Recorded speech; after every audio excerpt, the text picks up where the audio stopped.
Right sir. ఇది విషయానికి సంబంధించిన దాంట్లో నేను నిన్న కొంచెం నిరుద్యోగుల దగ్గరికి వెళ్ళిన తర్వాత షాపింగ్ మాల్స్ ఓపెన్ చేసేంత టైము, లేకపోతే ఏదో స్టార్టప్లకు సంబంధించి ఓపెన్ చేసేంత టైము, లేకపోతే ఏదో కంపెనీలు ఓపెన్ చేసేంత టైము మరి నిరుద్యోగుల మీద దృష్టి సారించలేకపోతున్నారు మా సీఎం అని చెప్పేసి నిరుద్యోగులు వాపోతున్నటువంటి పరిస్థితి. రైట్, ఏదేమైనా కూడా మీరు ఒక ఎస్టీయు ప్రెసిడెంట్గా ఉన్నారు, మీకు తెలుసు ఎన్ని జాబులు ఉన్నాయి తెలంగాణ రాష్ట్రంలో, ఎన్ని ఖాళీలు ఉన్నాయి. కావాలని నిరుద్యోగుల మీద కోపమా ఇది, లేదు ఇప్పుడు కాదు రేపు ఎలక్షన్ స్టంట్లో లాస్ట్ మూమెంట్లో వేసేయాలని చెప్పేసి ఏమన్నా వ్యూహమా ఇది? ఇప్పుడు చెప్పిన మాటలే రేవంత్ రెడ్డి పిసిసి ప్రెసిడెంట్గా లంగ మాటలు చెప్పిండు, దొంగ మాటలు చెప్పిండు. నిరుద్యోగులు కూడా అమాయకంగా నమ్మిండ్రు, ఎట్లా బొల్తపడరు ఎట్లా అని అంటున్నాను నేను. సంవత్సరానికి 2 లక్షల ఉద్యోగాలు ఇస్తే 5 ఏళ్ళు ఉంటాడు పరిపాలనలో. 5 రెండ్లు 10 లక్షల రూపాయలు, 10 లక్షల ఉద్యోగాలు ఇవ్వాలి. 10 లక్షల ఉద్యోగాలే లేవు కదా. రిటైర్డ్ అయిన వాళ్ళు 3 లక్షలు ఉన్నారు, వర్కింగ్ వాళ్ళంతా 2.5-3 లక్షల వరకు ఉంటారు. అంటే వర్కింగ్ క్యాడర్ 3 లక్షల ఉద్యోగాలు ఉన్నాయి కదా స్టేట్లా. యాడికి వెళ్ళి 10 లక్షల ఉద్యోగాలు ఆయన ఇస్తానన్నాడు, వీళ్ళు నమ్మిండ్రు. అదే భుజంగరావు గారు, ఈ మాత్రం లాజిక్ మరి నిరుద్యోగులు ఎందుకు గుర్తుపట్టలేకపోయారు, మరి ఇలాంటి మేధావులు ఎందుకు చెప్పలేకపోయారు? మంచి ప్రశ్న మీరు అడిగింది. 2 లక్షల అన్నకాడ 50-60 వేలన్నా ఇవ్వకపోతాడా? నోటిఫికేషన్లు ఇస్తాడు కదా. వాళ్ళే అప్పుడు ఉద్యమకారులను గుర్తించలేదు, నిరుద్యోగులకు ఉద్యోగాలు ఇవ్వలేదు అని మాటికి చెప్తా ఉంటే మా పట్ల మాలిన ప్రేమ ఉంది రేవంత్ రెడ్డికి.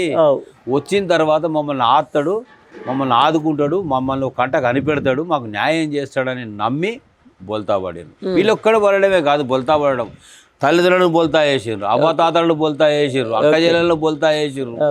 చివరికి నిరుద్యోగులు పండగ పూట ఇప్పుడు దసరా సంక్రాంతి వస్తుంది, పోయిన దసరా వచ్చింది, పాపం వాళ్ళ పరిస్థితి ఘోరంగా ఉందండి. ఇంటికి పోలేకపోతున్నారు. ఇంటికి పోతే నీకు ఏం పుట్టిందిరా, ఓటేయమంటే మార్పు పేరుతోని ఓ అడ్డమైన ముండా కొడుకనికి ఓటేపిస్తేవి. మాకు పెన్షన్ మాకు వచ్చే 2,000 పెన్షన్ 4,000 చేయకపోయా, వచ్చే 2,000 ఎగ్గొట్టే. రైతు బంధు 10 నుంచి 15,000 చేయకపోయా, రైతు భరోసా 2 సార్లు అదే ఎగ్గొట్టే. యాసంగికి ఇప్పటిదాకా గతి లేదా. యూరియా బస్తాకు పోతే తెల్లారదాకా 2 రోజులు 3 రోజులు నిలబెట్టే. బట్టగూడలు పెట్టుకుని చలికాలం వాళ్ళ పండుకోలేక సస్తున్నాం మేము. షాప్ ఇచ్చి పెట్టి యాపల ఊరియా అంటాడు. ఆ స్మార్ట్ ఫోన్ ఎవడు కొనిస్తాడు? నువ్వు కొనిస్తావా, నీ రేవంత్ రెడ్డి కొనిస్తాడా? నీ మాటలు తప్పుకొని నమ్ము కొడుక మనవడా, రేవంత్ రెడ్డి కొట్టేసినాం కదా, పో స్మార్ట్ ఫోన్ తీసుకురాపో, రేవంత్ రెడ్డి ఇస్తాడా, నువ్వు కొనిస్తావా అంటే నా దగ్గర పైసలు, నేను బతుకుడే కష్టం ఉన్నది. అది చెప్పిన మాటలు నేను నమ్మినా, నేను నీకు చెప్పినా నిజమే అవ్వా, నువ్వు బొల్తా పడ్డావు, నేను బొల్తా పడ్డా, నువ్వు మోసం జరిగింది, మళ్ళీ రాని కొడుకు అప్పుడు చూసుకుందాము, నువ్వు నేను కాదు అందరం కలిసి గుద్దుదాం, ఆడుంటాడో చూద్దాం అని కాడికి వచ్చింది కథ. రైట్, మీరేం అట్లా అంటున్నారు? మొన్న జరిగిన అంటే స్థానిక సంస్థల ఎలక్షన్, సర్పంచ్ ఎలక్షన్లో బాగా ఒక 7-8 వెళ్ళాక గ్రామ పంచాయతీలు గెలిపించారు కదా మరి ప్రజలు. నేనేమంటున్నా, పవర్లో ఉన్న కాంగ్రెస్ 2 సంవత్సరాలు కాకముందే 4,000 పైచిలుకుగా బీఆర్ఎస్ గెలిచిందంటేనే సిగ్గుచేటు కదా కాంగ్రెస్కు. అధికారం అంటున్నారు కదా, వినండి పండరి గారు, ఇంకా మభ్యపెట్టి మాయ చేసి ఓట్లు కింద మీద చేసి భయపెట్టి లోపరుచుకొని గెలిచినోని ఓడిపోయినందని గెలిచినట్టు, కాంగ్రెస్ వాళ్ళు ఓడిపోతే గెలిచినట్టు, బీఆర్ఎస్ వాళ్ళు గెలిస్తే ఓడిపోయినట్టు, ఇట్లా చాలా కథలు పడితేనే సచ్చి బతికి చెమటలు బట్టి ఆ 8,000 వచ్చినాయి. లేదంటే నిజాయితీగా కనుక ఓటింగ్ జరిగి ఉంటే, మొన్న గుర్తులతో సంబంధం లేని ఎన్నిక, పార్టీలతో సంబంధం లేని ఎన్నిక, ఎక్కడ కూడా మీటింగ్ పెట్టి వీళ్ళు బీఆర్ఎస్ వాళ్ళు ప్రచారం చేయలే. రేవంత్ రెడ్డి గారు ఎన్ని మీటింగులు పెట్టిండండి, రాష్ట్ర వ్యాప్తంగా తిరిగి మీటింగులు పెట్టిండు కదా.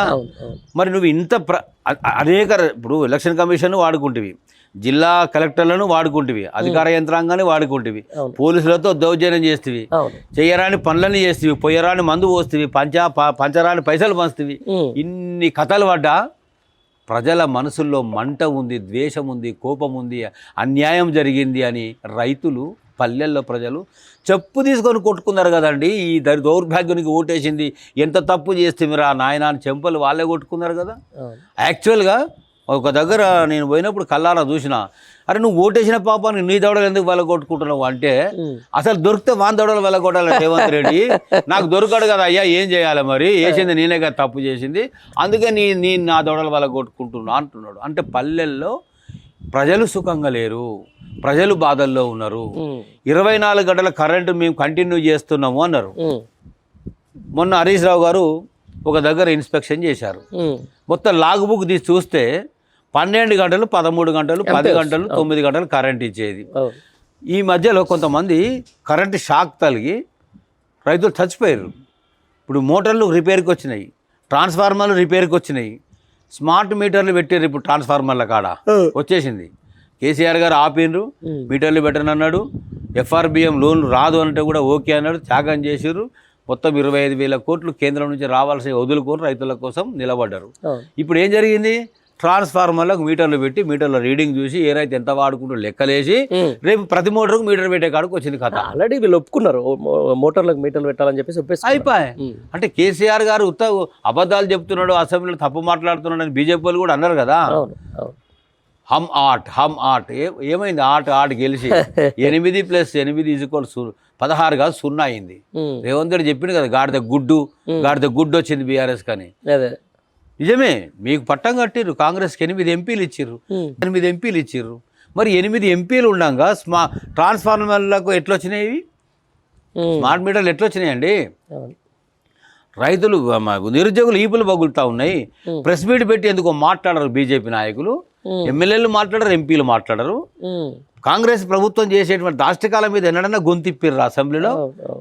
ఎట్లా ఈ బంధాన్ని ఎట్లా అర్థం చేసుకోవాలి? అంటే చోటే బాయ్ బడే బాయ్ బంధమా? మరి గల్లీలో దోస్తాను ఉంటుంది, ఢిల్లీలో కొట్లాట ఉన్నట్టు చూపిస్తారా? ఎవరిని నమ్మిస్తున్నారు మీరు? కాంగ్రెస్ బీజేపీ అండర్స్టాండింగ్లో పోయినరు కాబట్టే ఇద్దరు కలిసి బీఆర్ఎస్ను భూస్థాపితం చేయాలి. బీఆర్ఎస్ కనుక గెలిచి సీట్లో కూర్చుంటే పార్లమెంట్లో వాయిస్ ఇప్పితే కష్టమవుతుంది. ఎంపీలను గెలవకుండా చూడాలి. వాళ్ళ ప్లాన్లో వాళ్ళు సక్సెస్ అయినరు. గ్రహించండి, తెలుసుకోండి ప్రజలు కదా. అసెంబ్లీలో కూడా ఏం జరిగింది? ఇద్దరు అండర్స్టాండింగ్ పోయి నువ్వు గెలిచినా నేను గెలిచినా ఓకే, నేనున్న కాడ నువ్వు డల్లు క్యాండిడేట్లో పెట్టు, నీవు చేసిన కాడ నేను పెడతా. ఇద్దరు అండర్స్టాండింగ్లో పెట్టి ఇద్దరం కలిసి ఎవరిని కొట్టాలి? కామన్ శత్రువు బీఆర్ఎస్ని కొట్టాలి, బీఆర్ఎస్ని పొందబెట్టాలి. బీఆర్ఎస్ని పొందబెట్టింది కదా. ఇక ఈ మధ్యలో మన కొత్త పరిణామం ఆ స్పీకర్ గడ్డం ప్రసాద్ గారు. నేను అనుకున్న కొంచెం విజ్ఞుడు, చదువుకున్నోడు, తెలుగున్నోడు, దళిత వర్గం నుంచి వచ్చినటువంటి వాడు, న్యాయం కొరకే ధర్మం కొరకే ఆలోచన చేసే వ్యక్తిగా కనబడుతుండు అనుకున్నా నేను. అరా నా తప్పుడు ఆలోచన, నా తప్పుడు అంచనా కదా అని మొన్న అర్థమైంది. ఏమైందని ఎక్కడ మారినరు? 10 మంది ఎమ్మెల్యేలు పార్టీ మారలేదు కదా, సాక్ష్యాలు ఏం లేవు కదా అని ఒక స్పీకర్ అన్నాడు. సుప్రీంకోర్టు లాస్ట్ వరకు టైం బార్డర్ పెట్టి టైం షెడ్యూల్ ఇచ్చి ఈ డేట్ లోపల నిర్ణయం చెప్పమంటే ఆపి లాస్ట్కి ఆయన నోట్లో నుంచి వచ్చినటువంటి తీర్పు గత చక్కదనంగా ఉంది. అంటే కండువాలు కప్పుకుని ఆడికి పోయి కడియం సేరి బిడ్డ కాంగ్రెస్ నుంచి ఎంపీగా పోటీ చేసే, దానం నాగేందర్ బరి తెగించి ఆయన కాంగ్రెస్ నుంచి ఎంపీగా పోటీ చేసే వాళ్ళిద్దరికి అట్లా ఉంది. వాళ్ళిద్దరు మిగతా వాళ్ళు కండవాలు కప్పుకున్నారు. ఎందుకు కండవ కప్పుకున్నారు అంటే మీలాంటి ఛానల్స్కి ఏం చెప్పారు? దేవుడి కండవ కప్పుకున్నావు అన్నారు. ఎందుకు పోయినావు అంటే నియోజకవర్గ అభివృద్ధికి నిధులు అడుగుతందుకు పోయినా అన్నాడు ఒక ఆయన. ఏమో పిలుస్తా పోయినని ఆడికి పోయినాక కండవ బలవంతంగా కప్పిర్రు అన్నారు. కానీ అందరు కలిసి ఏం చెప్పారు? స్పీకర్కి ఇచ్చిన లేఖలు అయితే మనం చదవలే, బయటికి రాలే, ఛానల్కి చూపెట్టలే, కళ్ళతో చూడలే, పార్టీ మారలేదు అని వాళ్ళు లేఖలు ఇచ్చిండ్రట. మేము అందులో చేరలేదు అని. ఆ లేఖలు ఆయన గొప్పగా అర్థమైంది స్పీకర్కి. పార్టీ మారలేదు అని తీర్పు ఇచ్చిండు ఆయన. మొన్న కనుక ఇప్పుడు కూడా ప్రజాక్షేత్రంలోకి నేనేం ఒకటే అంటున్నా, నేను కారు గుర్తు చూసి కేసీఆర్ ముఖం చూసి ఓట్లేసిండు. 100% అది 100% జరిగింది అదే.